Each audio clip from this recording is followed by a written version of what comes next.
오늘의 큐티 말씀은 시편 84편 1절부터 12절입니다. 제목 순례자의 노래.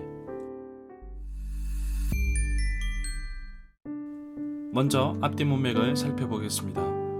오직 예배는 예루살렘 성전에서만 이루어졌습니다. 그런데 남유다와 북이스라엘이 서로 분열되자 다급한 나머지 북이스라엘 여로보암은 베델과 단에 금송아지를 만들어서 예루살렘으로 가지 못하게 하였습니다. 예루살렘에 있는 성전에서 제사를 드리기 위해 가는 길이 바로 순례의 길입니다. 예루살렘에서 멀리 떨어진 사람들은 꽤 오랜 시간 동안 가야 합니다. 높은 지대에 위치해 있는 예루살렘을 가다 보면 재물이 다치기도 하고 병이 들기도 하기 때문에 후대에는 성전에서 돈으로 재물을 사서 바치기에 이르렀습니다. 정말 먼 순례자의 길을 떠나는 가운데 들으지는 노래, 바로 예배자의 노래입니다. 시편 84편 표제는 고라의 자손시, 인도자를 따라 깃딧에 맞춘 노래라고 되어 있습니다. 고라 자손은 역대하 20장 19절에 성전에서 찬양으로 섬기는 성가대원의 가문입니다. 성가대 이전의 성전 문지기였습니다. 깃딧은 연주 방법입니다. 시편 8편, 81편, 84편의 표제이기도 합니다. 그러나 정확한 연주 방법은 알 수 없습니다. 문단을 나눠보겠습니다. 1절부터 7절은 주가 계신 성전을 사모합니다. 8절부터 12절은 차라리 문지기로 살겠습니다. 2절에 보면 시인이 얼마나 여호와의 성전을 그리워하고 사모하였는데 몸이 쇠약해질 정도로 그리워하였다고 표현하고 있습니다. 이러한 표현은 사슴이 시냇물을 찾아 갈급함 같다고 보면서 자신의 영혼도 주를 찾기에 갈급하다고 말씀하고 있습니다. 나의 생명의 근원이 되시는 하나님을 만나고자 애타게 기다려본 적이 있으십니까? 예배가 기다려지고 기도를 통해 주님을 만나는 기쁨을 여전히 누리고 계십니까? 시인은 해마다 명절이 되면 주의 성전을 사모하며 예루살렘에 도착하면 이런 노래를 부릅니다. 가사만 나와 있기 때문에 어떻게 부르는지는 알 수 없으나 정말 애타는 마음으로, 그리워하는 마음으로 불렀을 것입니다. 4절에 보면 주님의 집에 사는 사람들은 바로 성전에 봉사하는 사람들, 제사장이거나 레위인들입니다. 단순히 성전의 건물에만 한정하는 것이 아니라 날마다 말씀 속에 거하는 사람, 날마다 하나님과 교제하는 사람, 날마다 하나님의 은혜 가운데 사는 사람들이 진정으로 복이 있는 사람입니다.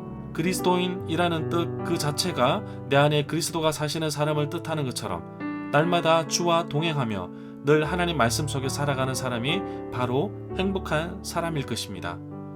6절에 보면 이런 비는 여름 금기가 끝날 때에 내리는 비로서 가을에 내리는 비입니다. 순례자들이 예루살렘에 모였을 때 바로 그때가 초막절 절기가 아닌가 생각합니다. 이른 비가 복을 채워준다는 말은 가을 비가 샘물을 가득 채워준다는 말입니다. 눈물의 골짜기가 맑은 샘으로 바뀌는 것은 오직 여호와의 능력으로만 가능합니다. 광야에서 샘이 솟고 사막에 시내가 흐를 것이라고 합니다. 인간의 생각을 뛰어넘으시는 하나님의 능력이 기다리고 사모하는 자들에게 복으로 임하실 것입니다. 눈물의 골짜기는 박하 골짜기 또는 발삼나무의 계곡으로 볼 수 있으나 그곳의 위치는 정확하게 알 수는 없습니다. 8절부터 9절에서 보면 먼저 8절에서 시인이 야곱의 하나님이라고 호칭을 사용하였습니다. 이스라엘의 조상들과 맺었던 그 언약을 기억하면서 그 언약의 약속을 지키시는 여호와 하나님을 생각하며 기도를 드립니다.